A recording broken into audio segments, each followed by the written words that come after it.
Next, former Congressman Joseph DioGuardi will take your comments and questions about the federal budget and congressional budgeting process. Mr. DioGuardi served from 1985 until 1988 as a Republican, representing a New York State district. He has also recently written a book entitled Unaccountable Congress, and he'll discuss it and take your questions and comments on that.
Joseph DioGuardi, certified public accountant and former member of Congress. Your new book is Unaccountable Congress, It Doesn't Add Up. Why'd you write this book? Good time for it, don't you think? But I started writing it 3 years ago, and thank God, with a little luck, it came out at a time when I think the public's eyes are focused on this issue.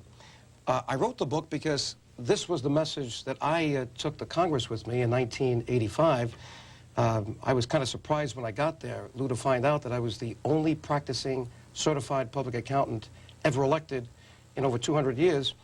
And I did go there because I felt that the process needed someone to kind of refine it. And one of the things that I did in Congress was to propose a bill that was passed after I left Congress, calling for a chief financial officer of the United States of America. George Bush signed that legislation in 1990.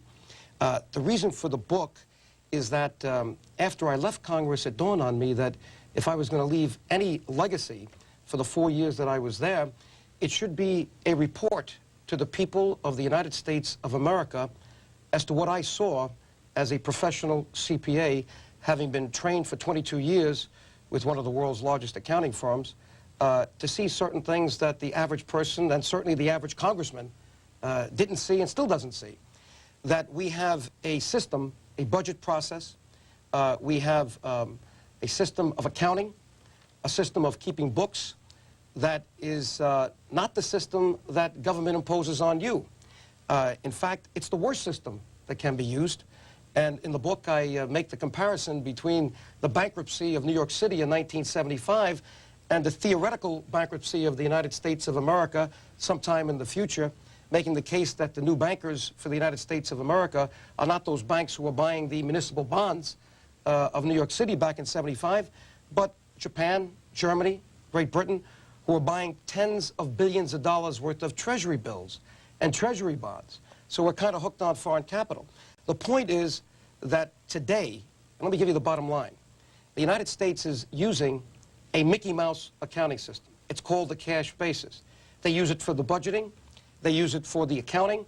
They use it for everything. It's a system designed for politicians because you can accelerate income, you can defer expenses, and just to give you one example, when we had Graham, Rudman, Hollings, Mack, they deferred 1 week of the military payroll in order to meet the targets. I dare say that if officers of a public corporation used the accounting principles and the accounting systems that the United States uses today, they would be indicted for securities fraud through the Securities and Exchange Commission, and no doubt would be incarcerated. Give you another example. We don't have a capital budget in the United States of America, and yet we spend recently $200 billion, that's with a B, $billion on equipment. $100 billion in the military, $100 billion on procurement in other agencies. And yet, we in effect write that off the day that we buy it, it becomes part of the deficit. So we've developed a mentality in Congress, especially among the bureaucrats, that there's no accountability for this. It's been written off. So maybe sometime soon we should sell it in order to look good at the end of the year. And by the way, if we haven't used it all, maybe we have to get rid of it because they won't give us the amount of budget allocation next year if we still have some left over. So we've conditioned everybody to spend in government. And you can see what's happening. The deficits keep going up and up. When I was there in Congress, at least we had an imperfect solution. It was called Graham-Rudman. It said that, and it started in 1986, that if we take the deficit and we reduce it 25% a year, by 1990, there would be no more deficit. Well, guess what they did? After 2 years, they said, well, we're not going to meet the targets. Let's stretch it out several more years, which they did. And then they ditched the whole thing in 1990.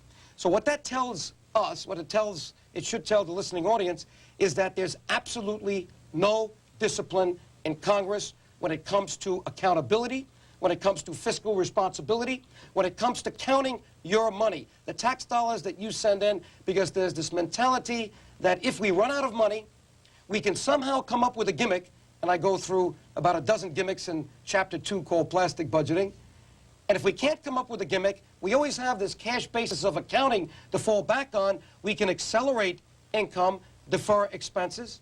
If that doesn't work, hey, we can sell some bonds. Because we have in government, and that's why I put this on the cover of the book. You can see it, your hands are covering it right now, Lou. You see that congressional credit card? That's in effect a mock-up of a congressman's voting card. And many people don't realize, let me get you the real culprit right here, because I've waved this around in many speeches around America. Many Americans don't realize that Congress votes with a plastic card. There is a computer terminal at the end of a row of seats, and you put this card in, you got 15 minutes. If you press yes, a green light goes up by your name. If you press no, a red light goes up by your name. If it's a quorum call, it's an orange light. My friends, take a good hard look at this card.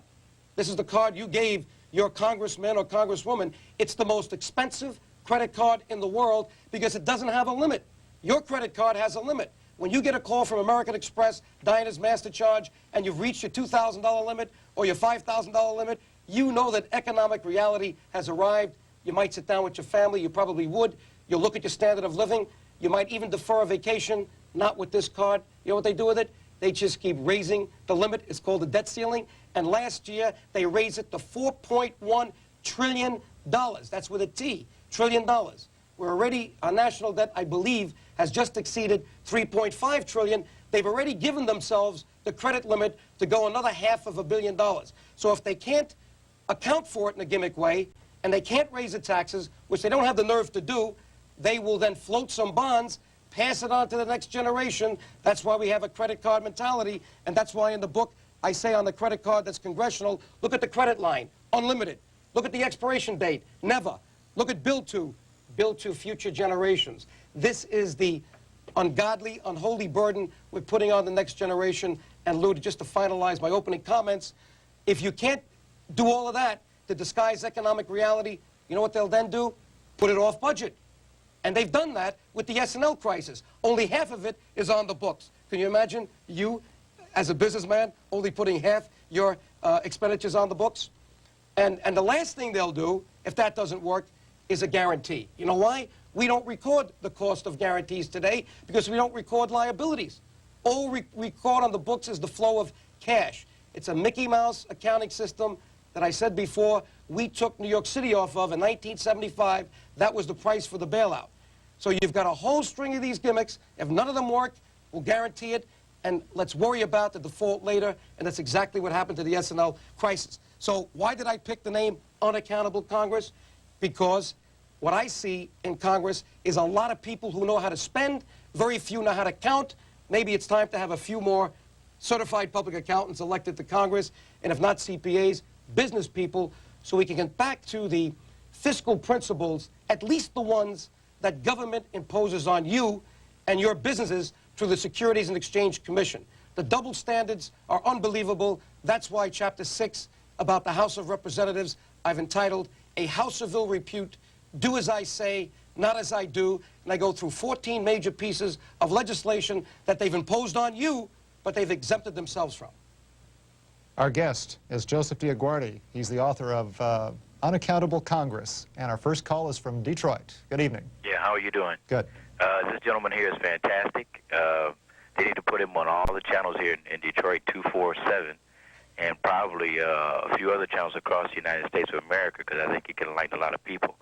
What I wanted to find out, you know, we have a lot of money that we spend toward defense, and the millions and billions of dollars that goes that way. But when it comes to domestic programs, all of a sudden in Congress is such a big fight for $2 billion. But then we can talk about the B-2 bomber, and it's $75 billion. It seems like it's no problem to get that money. You know, how can, you know, what is the problem there with this? You know, why is it such a complication? It's a very good question. When I was a congressman, I was characterized as a fiscal conservative, and I was strong on defense. But I always voted to freeze the military budget, even though I voted for programs such as the Strategic Defense Initiative and the Midget Man missiles. I felt that I was making qualitative judgments, but that no matter what the combination was of the defense systems, that we should not exceed last year's budget. You know why? Because I witnessed firsthand on the Government Operations Committee, which was my committee, the waste and the ineffective systems, military weapon systems that were being used. There was one gun that we finally found out after we spent $1 billion was not hitting the target, and they had to get rid of it. It's a shame that we had to spend $1 billion before we found that. And you can imagine how many other weapon systems are not operating the way the military says they are. Now, do we need a strong defense? Certainly. Do we need a spendthrift defense? No.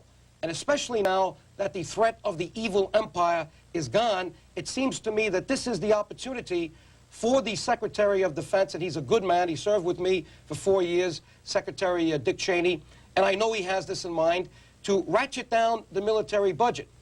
You can't do it overnight. There's no question that this $300 billion budget cannot be changed too fast. It seems to me, though, that you need a 5-year plan, and if I had to take a guess, based on what I saw, in 5 years, you should be able to bring this budget down to about 2/3, $200 billion.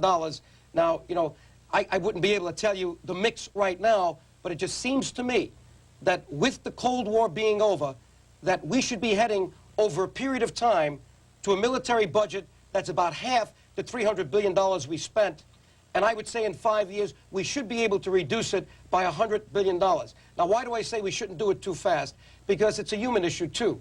There are many people that have to get new jobs, and we don't want to see a drastic human dislocation in the process.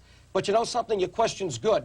America now needs a good surgeon, a good fiscal surgeon with a scalpel that will be able to find savings in various controllable programs, because many programs are not controllable, like the interest on the national debt. If you don't pay it, you're in default. But if we started paying down the national debt, or at least reduce those deficits, you wouldn't see the interest bill going up. And let me give you a number that'll shock you. You know what we paid in interest last year on the national debt? $200 billion. That's with a B. And you know, not $1 of that went to roads, jobs, social welfare. You know who got it? A lot of it? Japan, Germany, Great Britain. You know what Japan did with it? Recycled it, bought Rockefeller Center. Now, how long are we going to wait until we decapitalize the greatest society, the greatest democratic system that was ever wrought on Earth? We're only a couple of 100 years old. It seems to me we've got to get back to basics and to the values which say that we've got to save more, we've got to use qualitative as well as quantitative judgments in doing our budgeting. You know, what's this nonsense? If you spent it last year, that means you're entitled to it this year plus 5%. Why don't we justify every dollar that's being spent? Maybe we can't do it every year, so let's go on a 2-year budget system. I call for that in the book, biennial budgeting.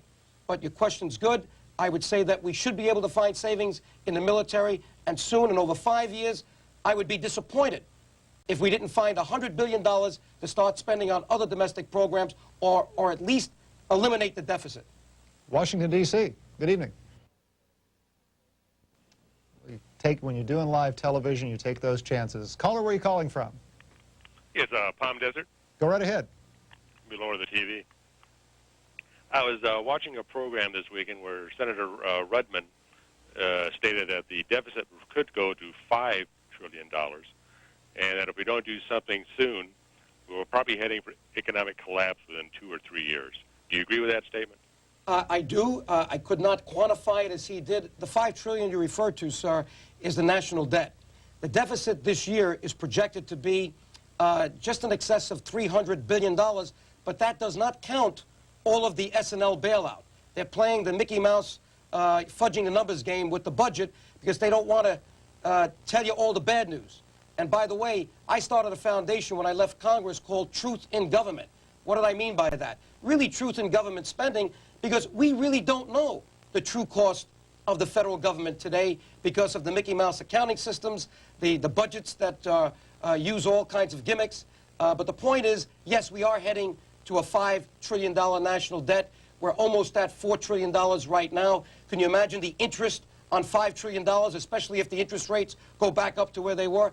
So I would tell you that Senator Rudman is sounding the alarm. He and I are like the Paul Revere's, not sounding the alarm that the English are coming, but that fiscal disaster can come if we don't begin to measure properly the true cost of doing business here in Washington, and we don't begin to save and also get these deficits under control. When you were in Congress and coming as a CPA and having that insight and you started pointing these things out, your observations to your colleagues, what response did you get?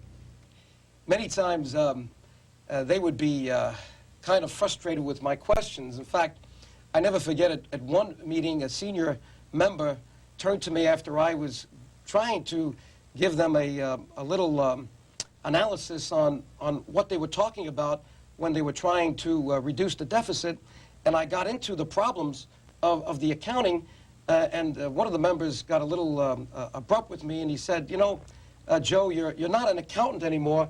You're here in Congress, and he said, maybe you should now trade in those green eye shades of yours. And I quickly turned to him, and I got this quick retort, and I told him, sir, with all due respect, I'm not going to change my green eye shades in for your blinders. And that's what they have in Congress today, blinders. They don't want to know the real cost of doing business, the real cost of government. You know why? They're afraid to tell you. They want you to understand that it's not as bad as it really is, because election happens every 2 years, and they figure they can pass it on to someone else's watch. Well, that's not good enough anymore for America. It's certainly not fair to the next generation, and I'm here because I was proud to be a congressman, proud to represent the 20th Congressional District, and I may do so again, and I want to be sure that I give the message to the public that you don't have to have a title to do good. You can leave Congress, and I hope many of the congressmen, like Senator Rudman, a great senator, who leave, decide to continue their crusade for fiscal responsibility as private citizens by getting involved in foundations and other vehicles. New York City, good evening. Yes, sir. I was wondering if you'd be in favor of a constitutional amendment that would allow the people to vote on issues instead of just representatives. It seems like we don't really have a say-so in our government. We can only vote on representatives, and those representatives don't always do what we feel that we want them to. Well, you raise a mega question that was also raised by Mr. Nesbitt in his book Megatrends, where he said that one of the 10 megatrends he sees is that we're going from representative government to participatory government. And I kind of like that, because I didn't see myself as strictly your representative. I saw myself more like a bridge that was bringing you as the citizen to Washington with me to participate in government. Because, you know, we the people. Government is the people. We are the government. The government is not above the people, but yet people are so jaded today, and they're so dismayed by what they see, that even in presidential elections, only half of them vote, and that's got to change. But what you're referring to is initiative and referenda, and I believe that we should have more of that in New York State. We may have to change the New York State Constitution and push Mario Cuomo a bit, and Lord knows he needs a lot of pushing these days, because New York State now ranks at the bottom of the barrel. We are number 50 in bond ratings in the United States of America. New York State just passed Louisiana, and that's a shame when you consider that in 1975, the books of the city and of the state were put on the best system possible, and we came back, but somewhere in the 80s we lost it again, and now the cost of doing business in New York State is going to be high because our interest rate's going to go up on our borrowings because of those bad ratings. But I would tell you, sir, that it's a very good thing to look towards, and I hope to see more citizen movements to create constitutional amendments to have more referenda so that the people can speak on issues, not just on electing public officials. Gaithersburg, Maryland. Good evening. Good evening. I wanted to ask the former congressman, it seems to me, you know, we have almost 500 Congress people, and everybody's representing their own district and supposedly representing the interests of his or her respective district. How is it going to be possible to get all these people to agree or to some consensus on where to allocate the money or what programs to cut? Or, I mean, you know, somebody in one state is not going to, you know, cut his constituents' throats or something and say, let's cut this program. You know, I can't see how they're going to come to some kind of a consensus on these things. Maybe you could help me out with that. Thanks. Well, you know, you raise a very good point. And I saw my role, and by the way, there's 435 House members and 100 senators, so there's really 535. But in the House, I saw my role not only as a representative for my district of about 510,000 people. Those districts will now be, after the new census, 580,000 people.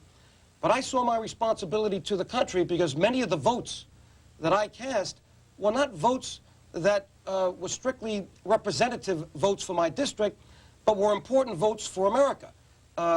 Many of the budget votes. In fact, over 50% of the votes in Congress were budget votes, and I took those very seriously. As a fiscal conservative, I tried to do my best to reduce the cost of government, not with an axe, not cutting across the board, but by making qualitative judgments.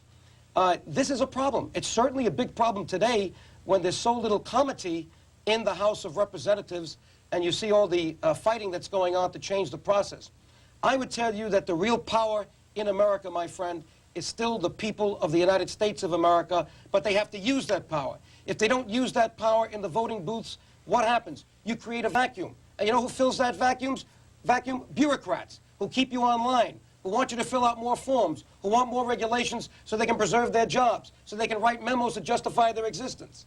And if you don't fill that vacuum, there'll be some group of congressmen that will decide what to do with your money, and that's what's happening right now. So we've got to find more ways for the citizenry to get more involved in this great government, going back to what the Founding Fathers intended as we the people.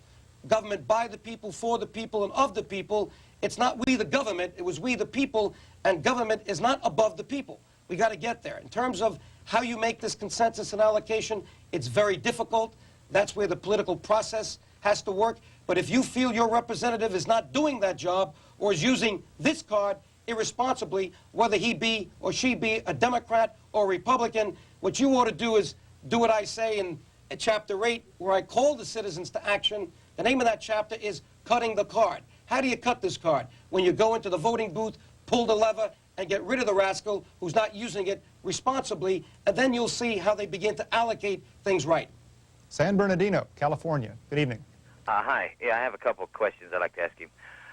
I owe some back taxes, and they put a penalty on me. And then I watched the 2020 show, and they talked about all of the foreign companies here in America that don't pay any taxes at all, and the federal and the IRS won't check into it. And I just wondered what Congress, what they talked about, or what you heard, why they haven't checked into. There's billions of dollars that aren't getting paid in taxes, and this one company apparently they fined them $100 million, something like that, but they didn't even put a penalty on it.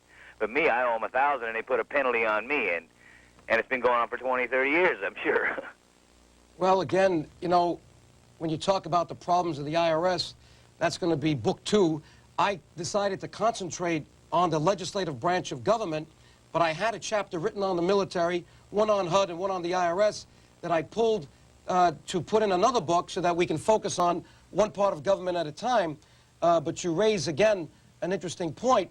I think, though, and I have some knowledge of this because I served as a tax partner for 12 years of my 22 years at a very large accounting firm, Arthur Anderson, and I can tell you that many of those foreign countries, companies that you're talking about are using very deftly the laws. They're working within the laws by deferring the current recognition of income by using very fancy tax consultants, and that's their right.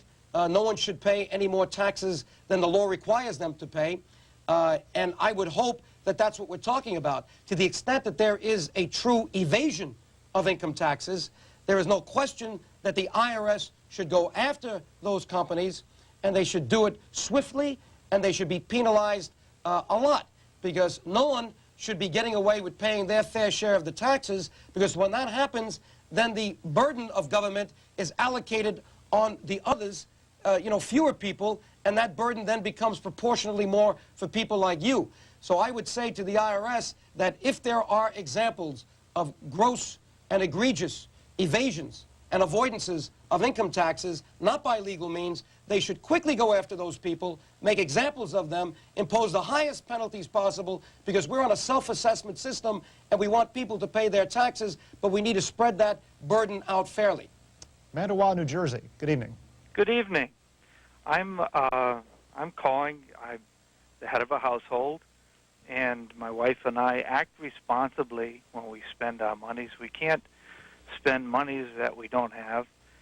And I'm reading constantly about Congress and their inability to use common sense.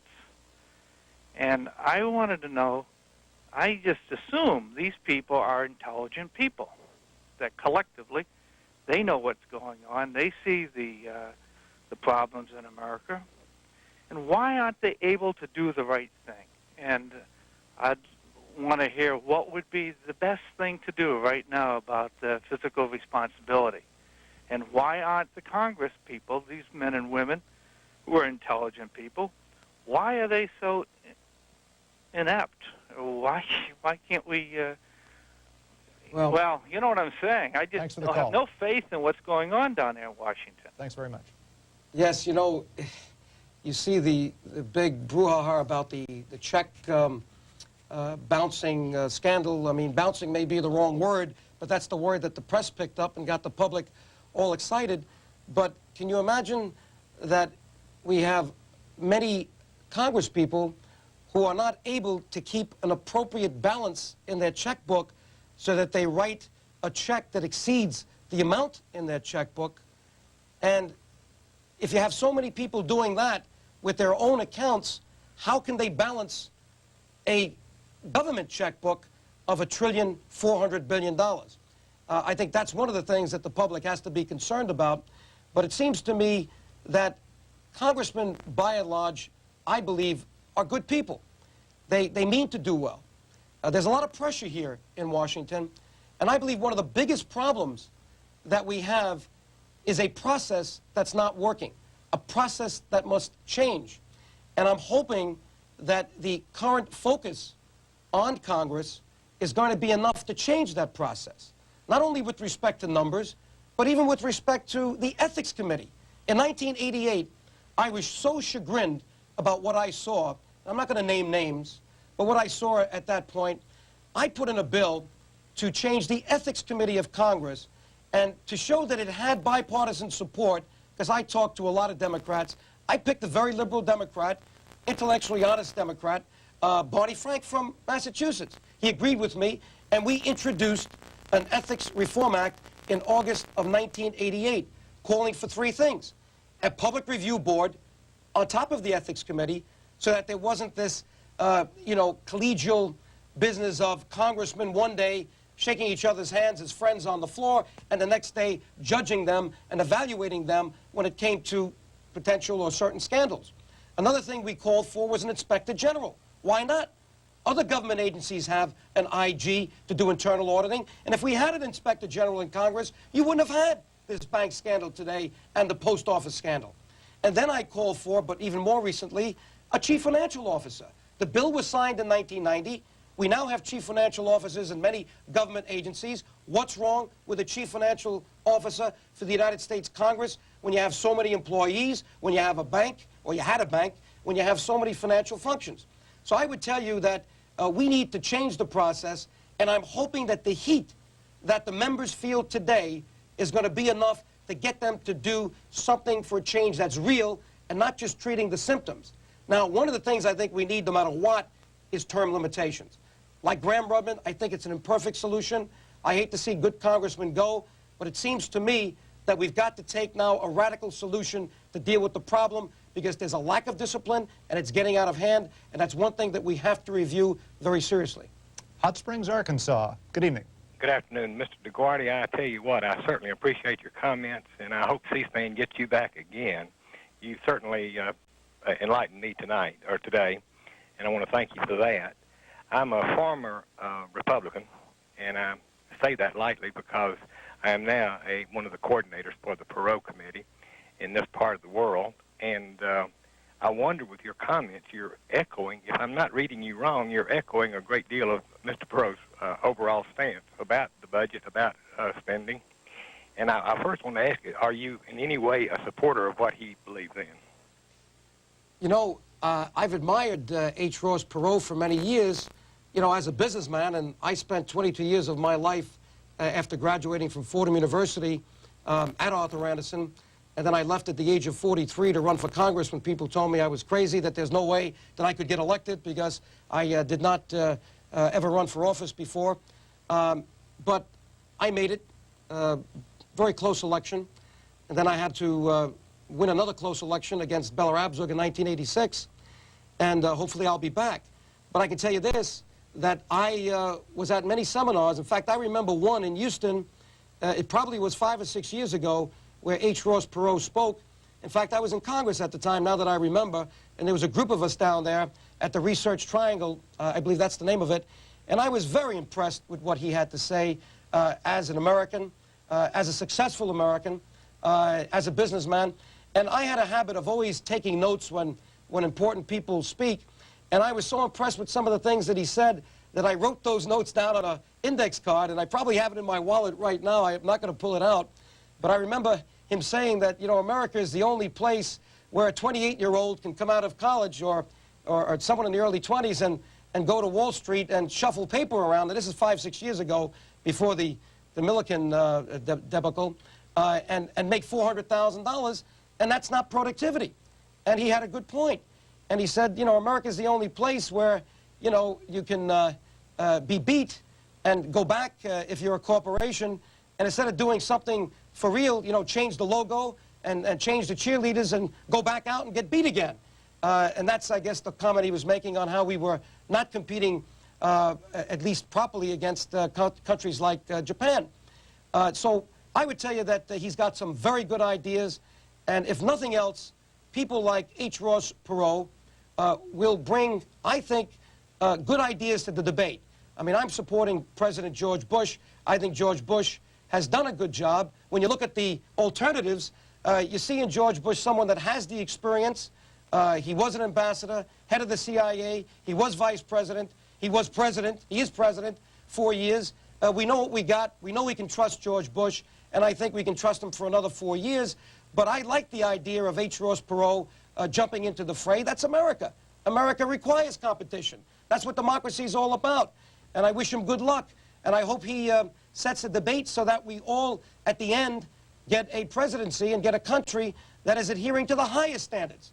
So I wish him well. I respect him, and hopefully we can talk a little bit at some time. Santa Maria, California. Good evening. Good evening, and cheers to C-SPAN. You do a great job. Thank you. I'd like to ask the congressman a simple little question. He seems to be an honest congressman. We're having a big flare now of retirement, such as Rudman and the rest of them. Isn't it true that this is the last year that you can take all of your remaining campaign funds and turn them over into your own private money? Therefore, many of these men are retiring from Congress with millions of dollars. Of course, this is the last year, but they've done it for a long time.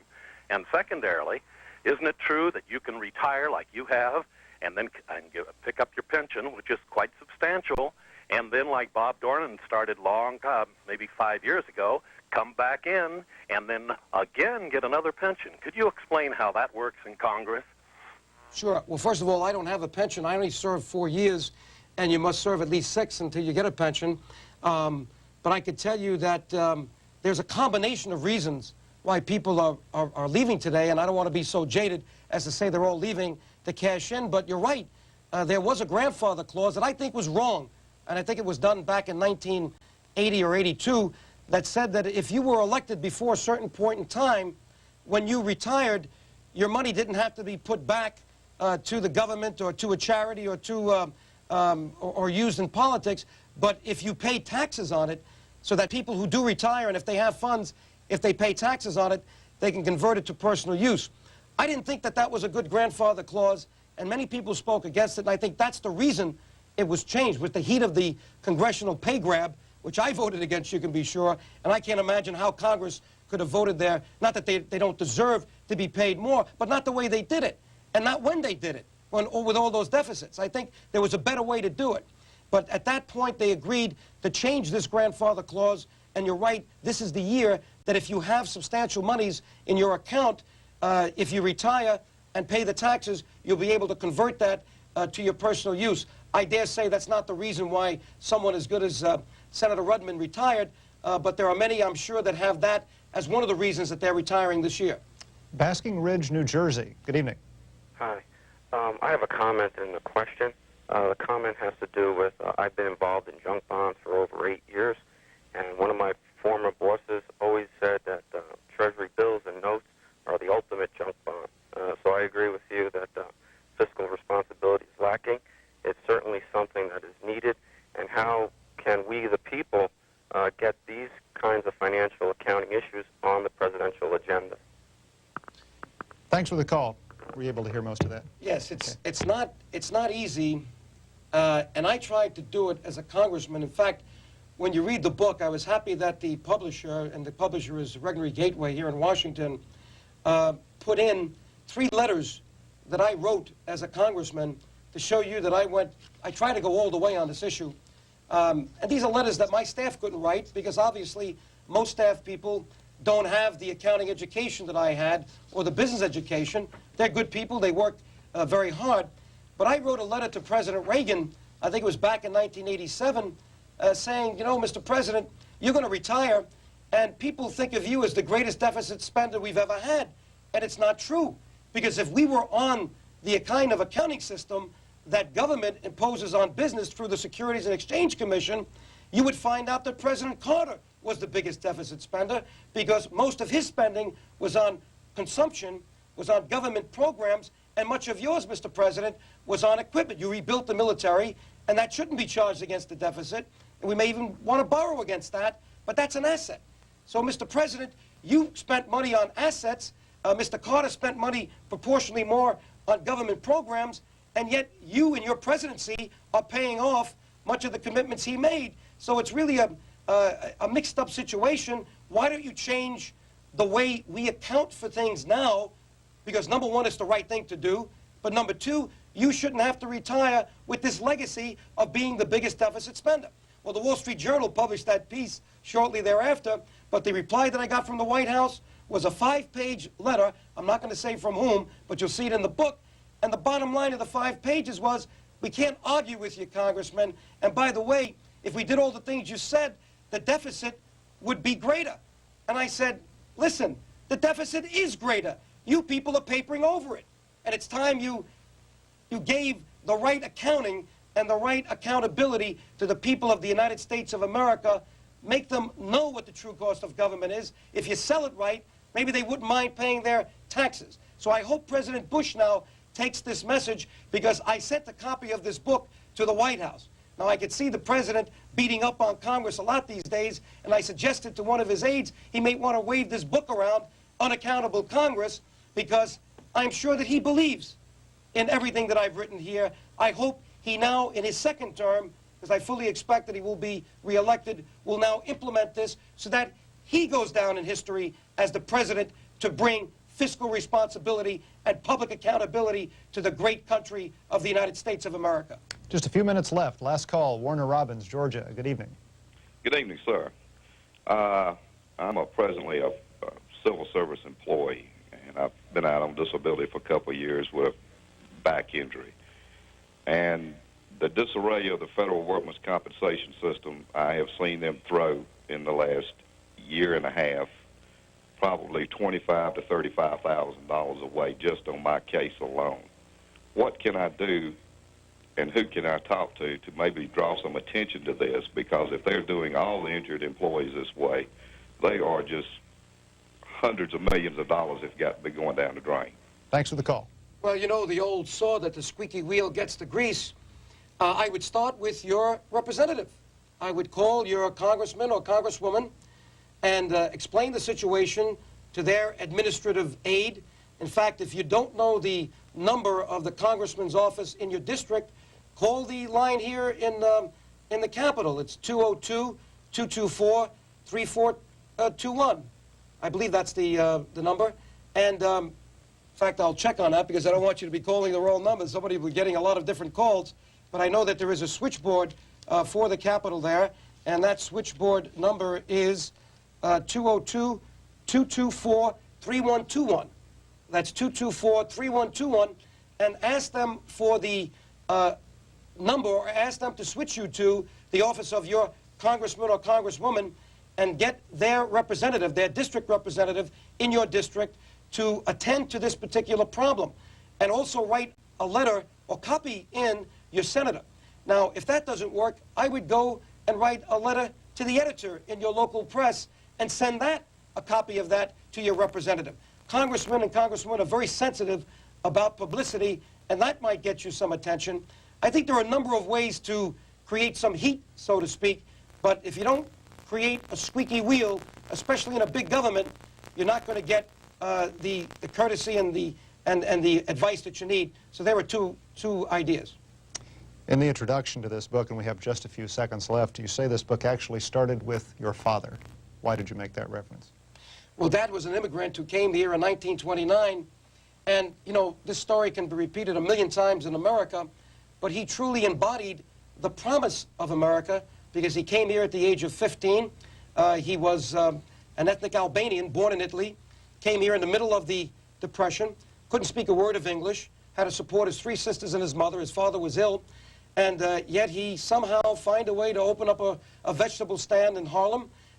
When he married my mother in 1938, they then got in business together, and they opened up a grocery store in the South Bronx, in the Fordham Road area where I was raised. And, you know, I'm proud of America that it would give my parents, you know, immigrants, the opportunity to help themselves. And that's what I see in America. Not a government program. Certainly we have to help those people who really need our help. But I think there are too many people who are getting our help that are being hurt by it because we're robbing them of their dignity and their self-esteem. We're warehousing homeless people today in motels. Is that an example to set for their kids? These are the kids that are growing up in the next generation that are committing all kinds of crimes. You know why? They don't have the role model that I had. They didn't have a family that stayed together, most of them, and government is no substitute for a broken up family. We have to do things, we have to create laws that keep the family together. So I'm proud of my father for being able to come to America, number one, being able to see the opportunities here and dream a little bit and work a lot and take advantage of America. And by the way, let me just congratulate all the Albanians, because my father was proud to be Albanian as well as Italian and American, who now have a democratic state in Albania. I was there 2 weeks ago, and I have to congratulate Dr. Sali Berisha, the new president of the Democratic Republic of Albania.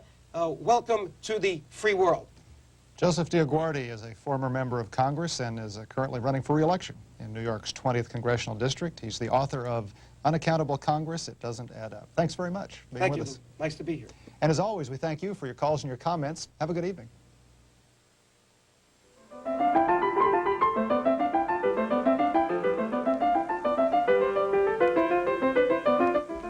Here's a reminder to join us tomorrow for a live call-in program with Dr. Antonia Novello, the U.S. Surgeon General. She'll be here to take your comments and questions tomorrow at 8 a.m. Eastern Time. Next, we'll update our program schedule. Then it's a look at the U.S. District Court in New York.